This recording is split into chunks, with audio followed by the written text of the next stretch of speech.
Welcome to Branding Room Only, the podcast where your personal brand gets a front row seat.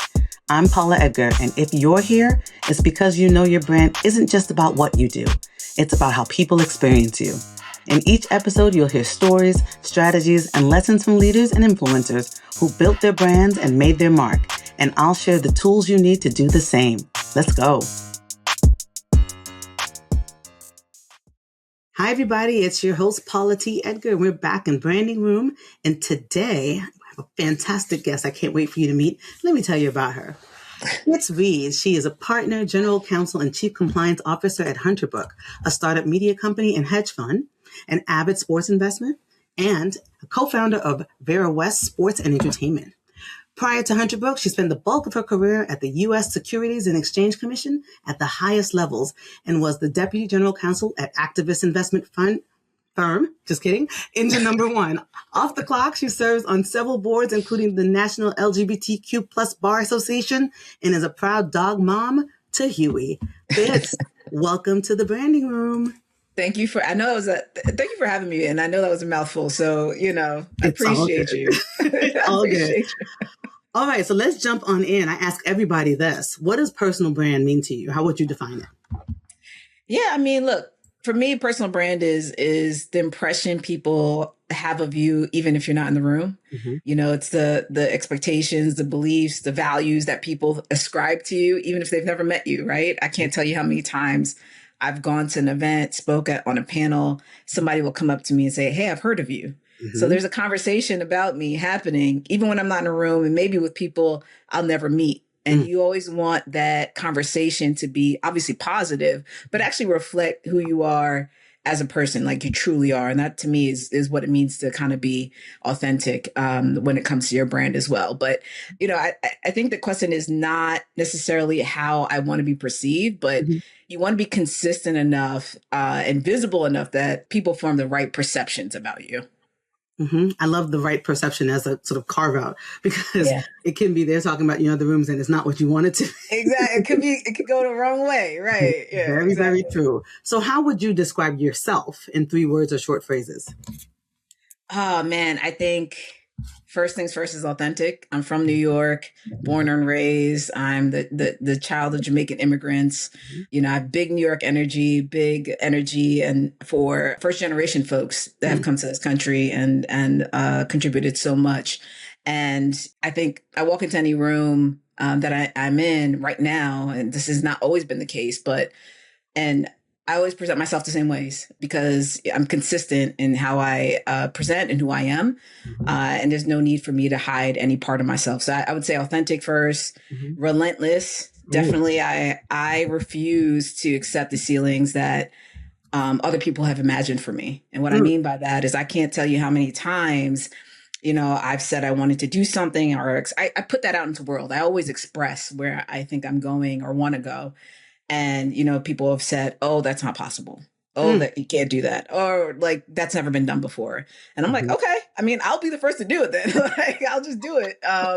And so it's either going to be, I get your help to get in the door to do the thing, or I'll figure a way out around you. And that's been so true throughout my career. I have so many examples of that.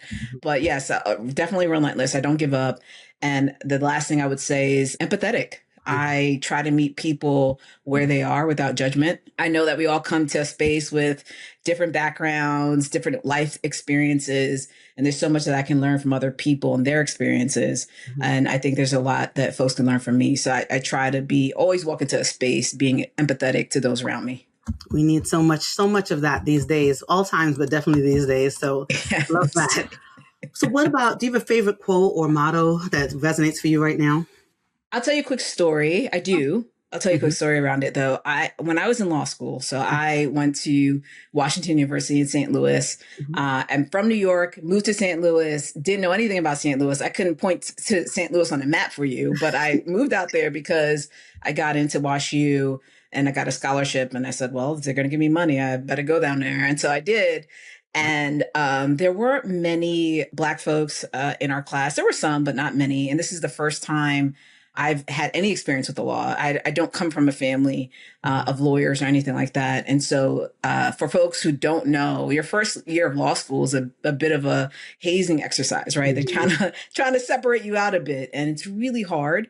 Law school is not easy, no matter what school you go to. Mm-hmm. And, I had a rough time. I was trying to understand the law and learn quickly. It's a very competitive environment. And I remember my first year, Bryan Stevenson, the executive director of the Equal Justice Initiative, Mm-hmm. came to the school and he gave a talk. He gave a lecture. And a lot of it was about his background growing up and how he ended up founding the Equal Justice Initiative and all of his work that he does for his clients. And again, he's a titan in the legal industry.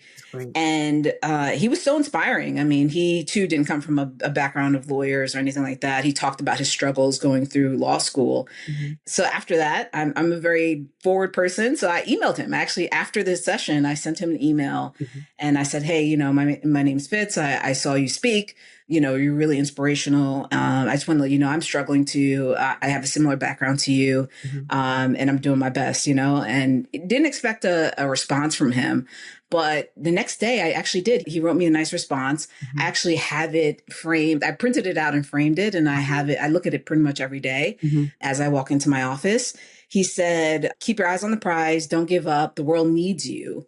Your voice and your understanding that life has taught you is important. So I wish you the very, very best. And he signed it. And it was just so meaningful to me. And it really inspired me to keep going. So I shout out to him all the time. If he could do it, I could do it. And I've done it. So that is definitely my favorite quote. I love the story. And I love that. I mean, it resonates even from him through you to everybody else. It's just a good reminder that we're here on purpose and we should maximize the opportunity to add value where we can. So thank you for sharing that. Of course. So what about this? What's your soundtrack? When they're going to get full Fitz come into the stage, what song is playing in your head? What's your hype song? Right now. Yes. So I'm a big Knicks fan. Okay. I'm from New York. Knicks are doing really well. My Knicks are doing really well. Right now it would have to be New York by Ja Rule. They play it all the time at Madison Square Garden as a hype song for the team. It's all over the New York Knicks socials. It is definitely one of my hype songs. Anything by Jay-Z at this point. Jay-Z's back out here performing. Yeah. Definitely a big fan of New York rap, New York music, and anything that takes me back to like growing up in New York. Love it. So tell me, where did you grow up in New York and how do you think that shaped you? South Jamaica, Queens, all the way. So we didn't have a lot of money growing up. I grew up in the hood. I grew up in Jamaica, Queens. Born in Jamaica Hospital, went to Jamaica High School, parents from Jamaica, so Jamaica all around. And, I went to a school where less than half of the people who graduated, New York City Public School, where less than half of the people graduated, went on to college. And so definitely in the minority there in terms of, moving on to college and getting a degree and that kind of thing. But I've always been internally motivated. And, there was no world in which I wouldn't continue my academics and try to go to college and beyond. But, I grew up as a latchkey kid. I don't know if you know what a latchkey kid is. I do. I was. And I was. All right. So you know what a latchkey kid is. So a latchkey kid, just for anybody listening, there was a time, and I don't know if it's unique to New York or if this was like everywhere, but if your parents had, multiple jobs or couldn't pick you up from school or anything like that, it wasn't uncommon that if from a young age, like kids would have like a key around their neck or in their pocket or something like that to get home. And so I had to, at a very young age, probably like 6, 7, 8, I started like walking myself to school and get on the bus and get on a train and navigating the streets of New York on my own because my parents were working and they had multiple jobs. And my responsibility was, and this is before the days of cell phones. So, my responsibility was to get myself home and call my mother and let her know I was home, take the chicken out the fridge and, all the things that you need to do so that when they get home, we can have some dinner. But, that means I was very self-sustaining in some ways, even from a young age, I knew how to navigate if the bus didn't come, what I was supposed to do. Right. And so I'm very street smarts to this day. I know how to get around on my own, even in new places. And so that's kind of how I grew up. And I think it shaped me because you can put me in any new situation and I'll figure it out. Like that's how my brain works, right? I'll figure it out because I've had to face that even from a very, very young age. Yeah, that New York latchkey kid resilience. I was taking the subway at 8. I would have to meet my mother at the World Trade Center in the Sbarros. Right. I would wait in the corner of the Sbarros in the World Trade Center or in Learners. And they knew me. They were like, she's down here. But yeah, you got to figure it out. The mighty Gen X and some millennials in there too. We got to get it done. So tell me, I also am half Jamaican, half Bayesian, the West Indian experience. What do you think about being a first generation Jamaican American? How does that Jamaican piece impact and influence your leadership, your ambition, your sense of responsibilities? Yeah. I mean, I think if you talk to, it's again, not uniquely Jamaican. I think it's a lot of immigrant communities that we all want something better for the next generation. And so, for example, for my family, my grandmother came to New York from Jamaica when she was in her 20s. She's now in her 80s. So she spent more time in the U.S. than she spent in Jamaica at this point. But she left everything she knew to come to the U.S. and ultimately got my mother and all of my other relatives into the U.S. from there. And they've all gone on to do amazing things in their own rights. But when you talk to her, first of all, she still sounds like she is from Jamaica. she has the thickest Jamaican accent, even though she's been here for like 60 years. But, you talk to her and you talk to her about, how scared she talks about how scared she was to come to the U.S., but she did it because she wanted a better life, not only for herself, but for her children and her children's children. She's very open about that. And it's funny because every accomplishment that I've had, every accomplishment that any of my like cousins or anything have, whether it's graduating high school, college, whatever it is, she always says, you're the reason why I came to this country. She's very adamant and open about that. And, it's a reminder of the responsibility that I have to see that through. Yeah. She did a very brave thing and a hard thing, coming to a place where you don't know anybody and building a life. And so I do feel an immense sense of responsibility to do well, to, every time something big happens in my life, big or small, I call grandma and let her know, because this is the stuff that she imagined and didn't know could be real for us. And now that is. So I do feel that's where my ambition comes from, I think, is just making sure that I'm making her proud. I love that. That resonates for me deeply as well. My parents, would say, remember that the prayers that your grandmother prayed for you are what you're living right now. And it's so, I feel that all the time. And I also think about when my kids leave the house, I go, what do you remember? And they're like, remember you're an Edgar. Don't do anything stupid. I'm like, exactly. All right, now go on out there. Do not embarrass me. Go forth and prosper. Well, I have a question for you then. Do you think that sometimes the weight of that responsibility can be a lot, right? And, we're always pushing, immigrant parents in particular, always pushing their kids to, be engineers, lawyers, doctors, and that kind of thing. It's an immense weight on the world. How did you handle it? Or how do you, try to convey that to your children? I mean, they have a lot of responsibility, as did you, to carry this forward. It's a great question. I think I felt the weight more. My parents, they were, working folks. They just got it done. And I have always been decidedly ambitious, always.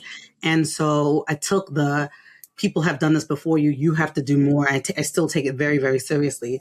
For my children, I didn't want them to have the weight, but I wanted them to have the freedom of being able to choose, right? So I want them to be excellent, but I don't care what they're excellent at. I want them to go off and do what they want, right? Where I had to be excellent in something that was that was something established, right? Like, you're gonna be a lawyer. I still am licensed, even though I don't practice. I still keep my license because my family was like, all that hard work, exactly. So that's how I navigate it. I tell them the standard of excellence is never going to go away. It's always going to be expected, but be excellent in whatever you choose, right? So yeah, absolutely. So let's talk something about your career. You have done a lot, and you built a career in industries that have historically lacked diversity. Yeah, just a little bit. Finance, right? Yeah. What has it meant for you to navigate those spaces as both a Black woman and somebody who's LGBTQ plus as a leader? Like, how does that impact you? Yes, I'm constantly in spaces where I'm the only one, although I will say it's getting better. I go to more finance events and law events, and there are other Black and brown folks for sure, more women, LGBTQ plus folks as well in those spaces, in those rooms. The obligation for me is always to remember to bring others with me. I'm now in a position at the startup. So I'm a general counsel at a startup. Mm-hmm. I'm now in a position, and have been for a while, where I have real decision-making power. Like I decide who comes into our company, right? And I decide, who we employ and who we give, or one of the people who decides who we give promotions to and that kind of thing. Mm-hmm. So that, that means that I can make decisions that include diverse thought and diverse folks in terms of like building a company that I wish an environment that I wish existed when I was coming up. Right. And so at Hunterbrook, we have a very, like our full-time folks, very diverse group of folks, and we all work together and really love and have a passion for the work that we do. But it was intentional. Like we've been really intentional about how we're building this organization and who's coming into it. Mm. And so, that's a difference, right? Like I'm in the decision-making seat now. And so that means I have a responsibility to figure out how to like implement the things that I wish were implemented when I was coming up, because for a long time, I was the only. So for example, I'll give you two quick examples. Sure. One, when I was at the U.S. Securities and Exchange Commission, so I worked there. I worked in the federal government for about 7 years, prosecuting things like insider trading and Ponzi schemes, working at the highest level, working for one of the commissioners. Yeah. When I got to the San Francisco office at the SEC, I worked in enforcement. I was the third ever Black person to work in that office. And that office has been around for at least the 80s. And the other Black woman that had worked there, she had been there for, I want to say 18, 19 years as the only Black person there. Wow. And so that to me is a shame. Like there's no other way to state it. That means there was no intentionality in trying to get Black folks and other folks of color into the office, right? When I then went on to work at an activist hedge fund, we were trying to get companies to be more environmentally friendly. Mm-hmm. I had a boss, Nate, who Nate was the first time in my career ever that I had a Black boss. And so, again, like you see these structures and you see these things, and I always envision like, how would I do it differently? Yeah. Well, now I'm in the position to do it differently. Mm-hmm. And so, that's a thing that I think about these days. I love that you talked about the intentionality in order to make these places more inclusive and more representative. Yeah. And, speaking of brand and Nate, I recall him telling me about you. And one of the best things I think about him is that he is decidedly like, he's like, if you're my person, you are my person.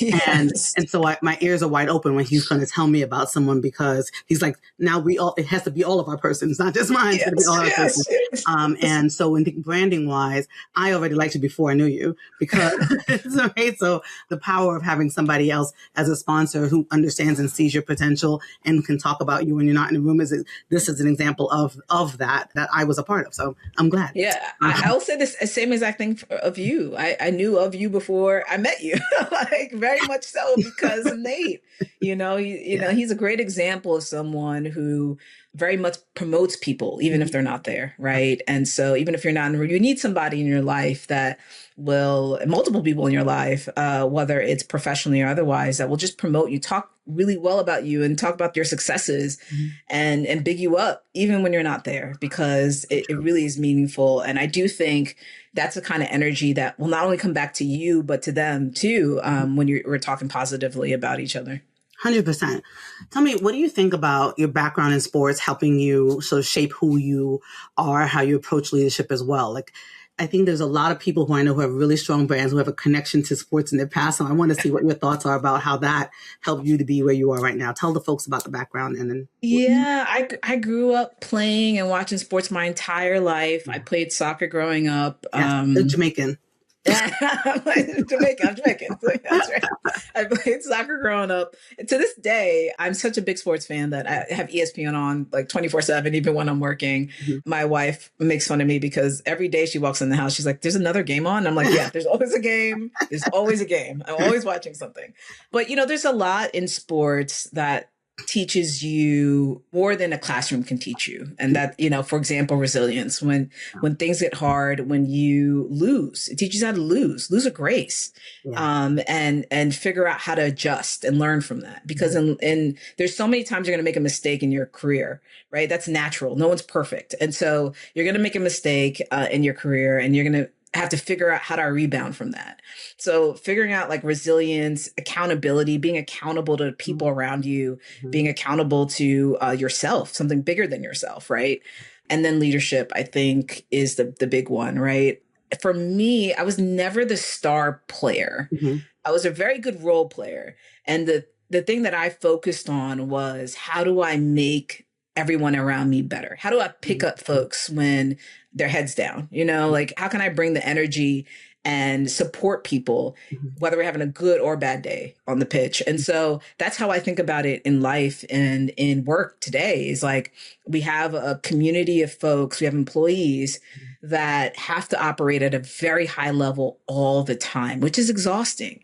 And so how do I support folks? How do I give folks time and space to maybe need a week off, because you've been working hard for 3 months, right? Yeah. Like, we need some time off to break and, get away from work to come back refreshed. Mm-hmm. How do I make sure that my team is operating at the best that they can at any given time, because the industry we work in is so high pressure. And so, that's how I think about leadership. And I really learned that from just growing up and playing sports. It's a really sort of good connection, because as I was listening to what you were saying, I also played soccer when I was growing up, and definitely was not leading anything. But I remember specifically having a game where we lost, and I am not a very good loser. I don't like to lose. Losing is not a part of my trajectory. Yeah, right. Fair. At the end of soccer games, they say, make you go, good game, good game, good game, good game, like with the other team. I refused. Yeah. I refused. And I remember the coach was like, Paula, Well, you gotta say a good game. And I was like, it wasn't a good game. I'm not saying good game. But what his response is that, what are you teaching the other people on the team if you don't? And so it really stuck out for me that people were watching me. So it wasn't just my bad mood and inability to lose well, but it was also what I was showing folks, so that we could be a better team as we went forward. So I do think, the teamwork is a really great way. And that inclusive leadership you were just talking about, and thinking about where somebody is. And much more leaders need to do that now. Yeah. Tell me about this. Moments where you felt pressure to be less you, to be less of your full identity. Have you had that? And how did you navigate it if you had? It's a good question. So I'd go back to law. One of the best examples I can think of is in law school. My first year of law school, and I don't know if law schools still do this, but I knew it was a common practice.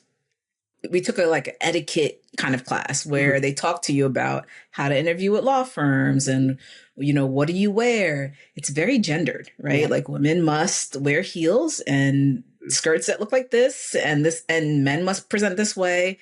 And in my class, there were a number of folks, including myself, who have locks. I have locks, and it's very part of who I am. I've always had locks.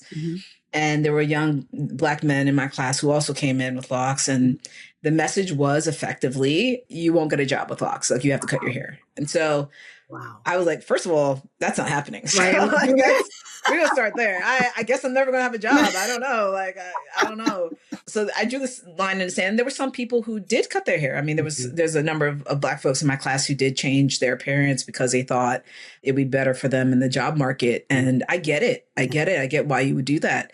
There were just some things about myself I was never going to conform to. And I knew, for me, it was like, I will find the space that's for me. And if the law firm won't take me, despite of my great grades, in spite of my all the things I've done in life, if you won't take me because of the way I look, then it's not meant for me to be there, right? I strongly believe that there's a place and a space for everybody.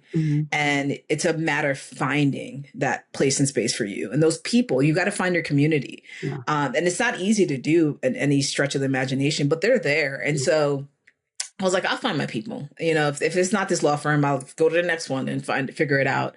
And so there was a lot of pressure in law school to conform because everybody does the same exact thing. Like you go to the law firm, you summer here, you go to, you know, be associated at this law firm, and you become a partner. And that's the track. And that's kind of what they feed you. But you don't have to do that. That was not my reality at all. And I've met many successful lawyers who didn't do that. And they're very successful today. Yeah. Right. And so there's an immense sense of having to conform and the ability to stand out and fight against that. It's again, not easy. And I know not everybody can do it. We all got student loans to pay. You got to do what you got to do. I get it, you know, but for me, I had to draw the line in the sand on my appearance. Yeah. You know, I'm just thinking about conversations that I've had a lot recently, talking about folks who are first generation and them not sort of knowing some of the rules of the road and what is supposed to be the trajectory for you to be successful in any space. And there's a pushback on that. No, I'm not doing that. And knowing who you are. And then there's the knowing that people are going to push back against you if you don't conform to, like there's that kind of balance and being okay with it. And it takes confidence. And so I'm sitting here talking to you and I'm imagining people listening being like, well, she's just confident. She just already know who she was. She already said she was going to make her own table, build her own house, do these whole things. What do you think about, you know, you said that you understood when people had to make these decisions, and I get it as well. But where do you grab that confidence, that ability to know that you can rely on yourself regardless of the place that you're in? Like it resonates for me. I'm like, wow, like that's great. But I'm wondering for the people who are listening, like, is there something that you tap into? Like, you know, that. Yes, I'll answer that. But I also say that I haven't always been confident. I mean, confident. It is evolved over time, and my level of confidence has evolved over time. I'm at peak confidence now because like you can't tell me nothing now. I've accomplished so much. Like there's nothing you can tell me. But that hasn't always been the case, right? And people, it evolves and changes. You're early in your career. You see everybody doing one thing. You're like, well, I should do that same thing too. For me, early in my career, it was, you know, I speak in a way sometimes that I don't always use the biggest words, and, you know, it's not very complex. I you know, didn't grow up. I sometimes say words wrong, or I look at something wrong. And, you know, I have all these degrees and, you know, I'm still not perfect in everything. Right. And I definitely had some code switching when I was very, you know, coming up, because I was like, well, I have to speak in this exact way for people to think that I'm credible and all these other things. Even though I have, you know, a law degree, I went to Wharton, I got a JD, I mean, an MBA, and, you know, done all these, you know, all these other awards. I was like, well, I have to present in this specific way when I speak. And like, if I mess up, then, you know, people are going to think that I don't know what I'm talking about, and this and the third. And it was a lot of pressure. And over time, I'm like, who cares? Like, I know what I'm talking about. Right. And I don't need to speak in a certain way for people to think that I'm credible. And so, you know, it evolved over time that I felt less pressure to code switch in different spaces. I could just be me, you know, and just say, you know, speak how I speak. And one of the things I got a compliment on is I try to explain things in a way that no matter what level of education or, you know, what you have, or your level of understanding of a topic, anyone can understand it, you know? And I think sometimes lawyers get into this space where we're talking above people. Paper letter. It's like, we're like, no one talks like that. Like, what are you doing? Say it in plain English. Right. And so it actually works to my benefit. You know, people understand what I'm saying when I say it, even if they're not a lawyer. But yes, I have not always been this confident. It has evolved over time. And I think where it comes from is I was a gay kid growing up in New York at a time where I guess 80s, 90s, where, you know, times are more accepting now. We'll say that. But I always knew I was gay. Like since I was a child, I knew I was gay. And I wasn't necessarily bullied for it, but I knew it was different. And I couldn't put my words to it at the time, but I knew it was different. And whenever somebody pointed out that difference, I had to build up this level of confidence in myself to in some ways not let it affect me. Yeah. And, over time, as I grew up, I found spaces that were affirming for me. I didn't let negativity kind of impact who I was or trying to change who I was. And I had to learn that on my own. And I think it's just translated into different spaces. But, being a gay kid, in a place where everybody's straight or thought I was straight at the time, and during a time where things were less accepting, you kind of build up that kind of ability to block out the negativity in a lot of ways. I'm glad we went down that sort of side road, because I do think that folks need to hear that confidence is not an on and off switch. And it really is. It's kind of like a long pull in terms of getting there and feeling that, I walk into rooms and I own them because I do. Right. But I didn't always do that. And there's a lot of fake it till you become it. And when you add the different layers of, your identity, I do think that it brings a lot more. As you were talking, I was thinking like you kind of have to build a callus to what other people are going to do, and just know that you got what the thing is. And so I'm really glad that we kind of went down there. It's funny. Sorry, I was just going to say, it's funny that I think people always think of nothing's linear. Things, change and evolve, and you have your ups and downs. But when you think about success, to me, it sometimes means that you're doing the thing that nobody else is willing to do. Facts. And it requires you to instinctually be different. And you're going to hear, people are going to have negative comments about that, right? When you're starting a business and nobody quite understands it, or, think it's a tough area to get into, you have to have the confidence to be like, no, actually, I think this is a great idea. And I'm going to continue to do this, and I might refine it over time, but and it'll get you places further than those people who had negative thoughts or ideas, comments to you. And so you've got to have a little sense of that resilience, a little sense of that confidence to know that, no, this is the right path for me. Yeah. And to know that if it's not, that you can have confidence in yourself that you can recover for something else. Yes. Yeah, I think that's a really important piece, because I've tried a whole bunch of things that didn't work. That's the thing though. We all have. All have. Well, let's go backwards a little bit. So talk about sort of the trajectory going from where you've gone. What are some of the pivotal moments in your career? You talked about the SEC, you talked about working at Engine One, but you've done so much more. Give the folks a little bit of a mountain view of your career. I'll start from the top. So when I was coming up, I didn't know exactly what I wanted to do. I knew what I was good at. I was good at math and numbers. Okay. Like that was pretty solid for me all the time, even in high school and all of that. So I went to college. I studied business and finance because I figured those classes would be the easiest for me. And my last semester of undergrad, I had the opportunity to intern for Hillary Clinton when she was senator of New York. And so I worked on her constituent affairs staff and actually stayed a little bit after graduation. This was the first time just before the first time she ran for office, for president. And I thought, well, maybe I'll go into politics, right? And I looked around and everyone on the staff was a lawyer, even though they weren't practicing law. A lot of lawyers in the room. So I thought to myself, well, I guess going to law school would be the best thing to do, because it seems like that's what everybody else does. If I take the LSAT and I get a good grade on it, that might be a good sign that I need to go to law school. Took the LSAT and got pretty much near perfect grade on every section. I was like, well, great sign. Go ahead and flex on us. Go ahead and flex on us. Great sign. I guess this is what I'm going to do. So I went to WashU, like I said, and again, saw everybody going in one direction of going into law firms. I interviewed at all these law firms, and I've met so many lawyers that were just miserable. They did not enjoy the work they were doing. They were doing it, but they didn't enjoy it. And I was like, well, life is short, man. Like, I don't want to do things where I'm not actually enjoying what I'm doing. Let me figure out another way. And so I ended up clerking for 2 federal judges and then immediately going in-house at Wells Fargo, where I worked for many years on the legal regulatory side of the company. And compliance implementation and all these things that they had going on.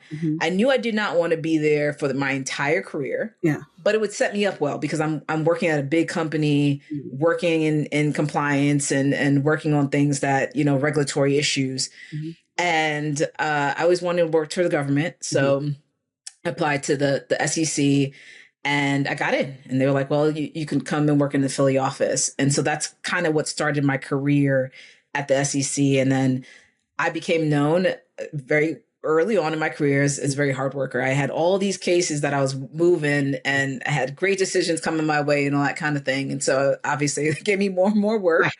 And I ended up moving very quickly up the ladder, to move to San Francisco to work in the San Francisco office, and then ultimately worked for one of the commissioners on the policy side. And then after that, I said, well, I've been at the SEC. I've done all the things. I've done all the cases. So what's next? And I decided to leave and just try something new. That's, I'm just the type of person that I'm always willing to just like, what's the new idea? How can I challenge myself? And so that's when I met Nate, and I ended up working at our company. And we had a great time working there. About 2 years in, I met two founders who said to me, we want to start a company. We want to start a media company and a hedge fund. And the hedge fund will help support the work of the media company so that we can produce really good articles and reporting, trustworthy work, and be able to actually finance it without having to do ads or paywalls. People can see this information for free. And I said, well, this is interesting. And they said, well, we need help setting this up. And I decided to join them. And we built this company, Hunterbrook, that has been just taken off. And we've done something like 250 pieces of in-depth reporting on companies of all types, sizes and places, and what they're doing, good or bad. And, we've done really well for ourselves. And so that's just been an exciting journey. Again, just taking a leap of faith, right? These guys came to me with an idea, and I was like, sounds pretty cool. Let me try it. Like, I had no idea if it's going to work, but let's try. And I was able to do that. And all of that somewhere, I decided to get my MBA at Wharton. When I was at Wharton, I met some incredible entrepreneurs and other folks. I ended up buying an Italian basketball team with a couple of other students. So it was 5 of us as the majority owners. And we bought a team in Trieste, Italy. Again, big sports fan. I've never owned a team before. I didn't even know what it means to own a team. We ended up buying, it started out as a class project, and it turned into a real thing. I actually came home one day and told my wife, I think we're actually buying this team. She thought I was insane. I don't speak Italian. I've never been to Trieste. Like, there's just a lot of barriers here. And we bought the team. And the first year after we bought the team ended up winning the championship. And we did really, really well in owning this team. We ended up exiting the opportunity.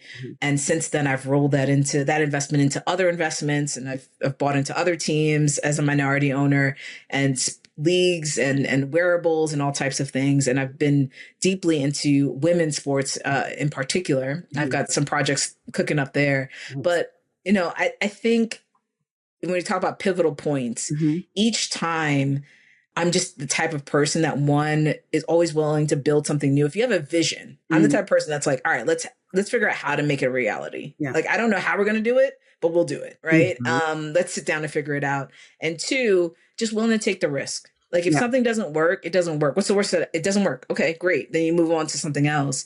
But I'm always willing to just take the risk. So when they said, hey, we want to buy this basketball team, I said, all right, let's do it. I mean, I'll download Duolingo and I'll do my best with Italian, but let's do it. And we had a lot of success. And it's an experience that, if I was to say no to, I'd have missed out on a really, really incredible experience. I love the callback to, yes, it's risky, and I did it, right? Like, there's a lot of things that are risky. There's a lot of things that you don't know what's going to happen. But if you're looking at the balance, the reward opportunity is also great too.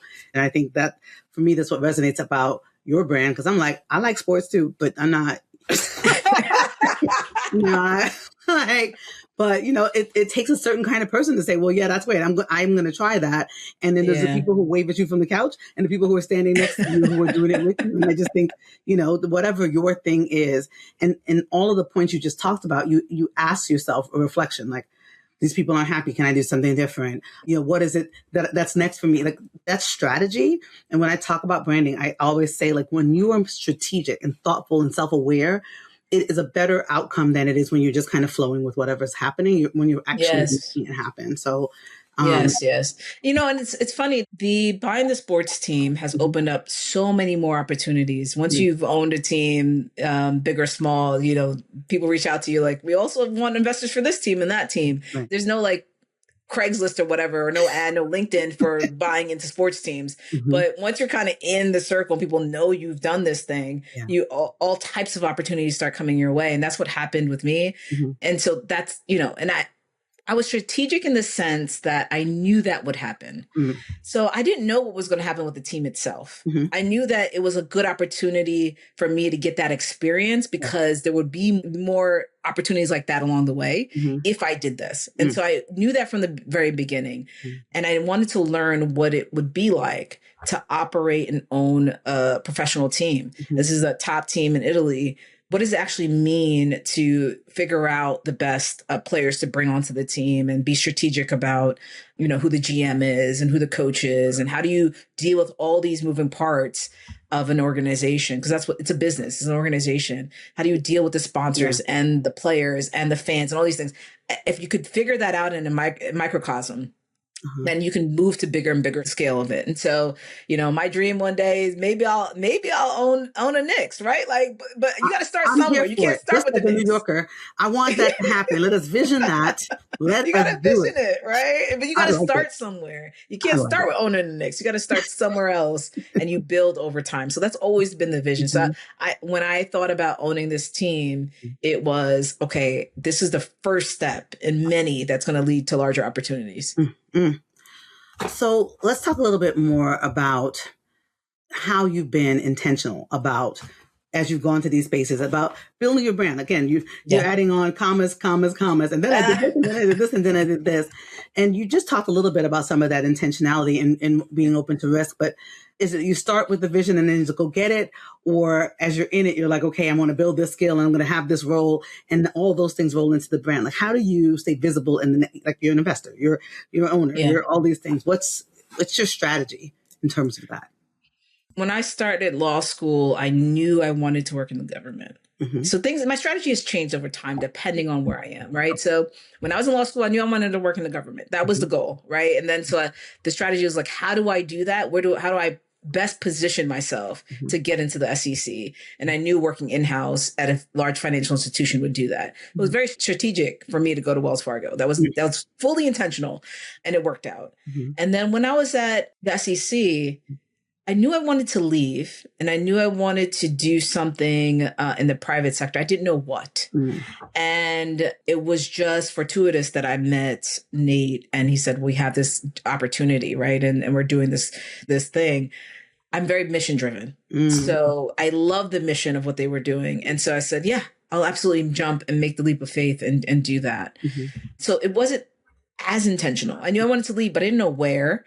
I knew it had to be mission driven, and I had this opportunity and I was ready to make the jump. So maybe a little bit of luck happened there, or, something happened where me and Nate met and this all came together. Yeah. And then when it came to my current business at Hunterbrook, very mission driven, but it was also about building something new. And that was intriguing to me because I had other opportunities. I could have gone a lot of other places and done a lot of other things. I could have stayed at my former company and all these things.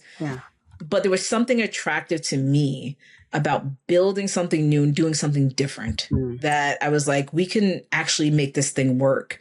And it'll be a public good in some ways at a time where people don't trust the news. They're not sure what to read, and that kind of thing. We can actually have an impact in the space that is struggling right now.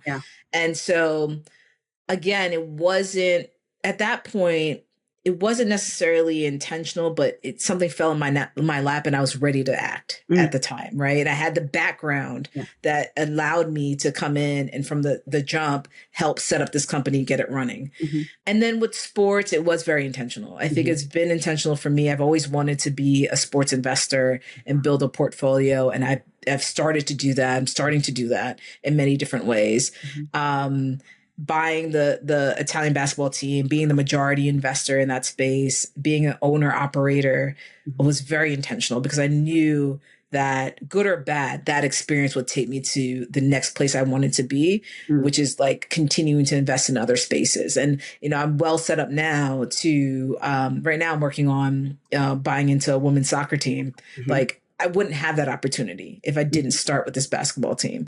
So it was always very intentional from an investment standpoint that let me do this first thing. And then I know it's going to lead to these other opportunities and ultimately greater opportunities for me to invest in the future. Well, let's talk about that. So, now women's sports are popping off now. Now everybody want to invest. Everybody. Right. So, I think that while there's lots of momentum, we have work to do. I mean, given the world that we're living in. Yes. Tell me why specifically women's sports, through Vera West is important to you. Like why is that the lane? I grew up playing soccer, playing sports, and I didn't, you had some idols to look up to, like Mia Hamm comes to mind. You had some, but you didn't have a lot. And even in basketball, you didn't have a lot. And I just look at where we are now, and I'm just, first of all, I feel like I've been watching women's sports my entire life. Now I feel like everybody else is catching up. I'm like, I've been on this. Like, I don't know where y'all been, but welcome back. I guess you're here now. I'm glad you're here, but we've been on this. But it's just amazing to see. I go to these games, and it's not just young girls just like, going crazy over these players, basketball, soccer, whatever. It's young boys too, right? It's, kids generally just getting more into the sports, dads, parents, all these folks that are loving the game, loving the product, and, seeing women and being super athletic in amazing ways, and showing up. And, it's amazing to see where women's sports has come. I think that there's a ton of opportunity still. There's still a lot for these leagues and teams to do, but there's a ton of opportunity. For example, I remember coming up, and the Liberty, they used to play like in, when I was in college, they used to play like in a Jersey in some arena that wasn't really an arena. There was like no respect on the game at all. And I remember there was an investor I had met, and he had said to me, there was an opportunity to invest in the Liberty. And at the time I'm in college. So I'm like, I don't have money for that. Right. I deeply regret that. I should have cobbled some coins together because I would be so rich right now, right?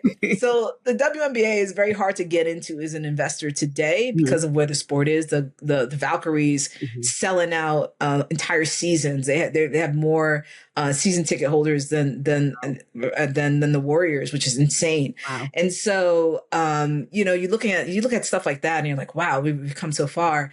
But there's still a lot of opportunity in the NWSL where valuations are increasing, but they're not exactly, I think, where there's much more room for it to increase over time. I wish I got into the NWSL years ago when the valuations were a little bit lower, but there's still, I think, an opportunity to come in. And, media rights are increasing, viewership is increasing, the league is expanding. There's still a lot of opportunity there. Women's volleyball taking off, ton of opportunity. Hockey, same thing. And softball, college women's softball is huge numbers, drawing huge numbers on ESPN. So again, you see this attraction that folks are having more in the women's sports sector. Yeah. And it's just amazing to see. There's a lot of opportunity to get in women's sports in a way that you can't get into men's sports in the US at this point. You got me hyped up like I got to buy a team. Like you gotta get in there. You gotta get in there. I'm gonna call you right after this, girl. I got you. That part. So going back, the sports has a connection to you having played sports and how you came up and that being an interest. Talk to me about your leadership, specifically talking about being on the LGBTQ plus Bar Association board, and thinking about advocacy work, particularly at a time when it is wild out in these streets, and still choosing to take a leadership role, despite all of the headwinds that exist. Tell me about that.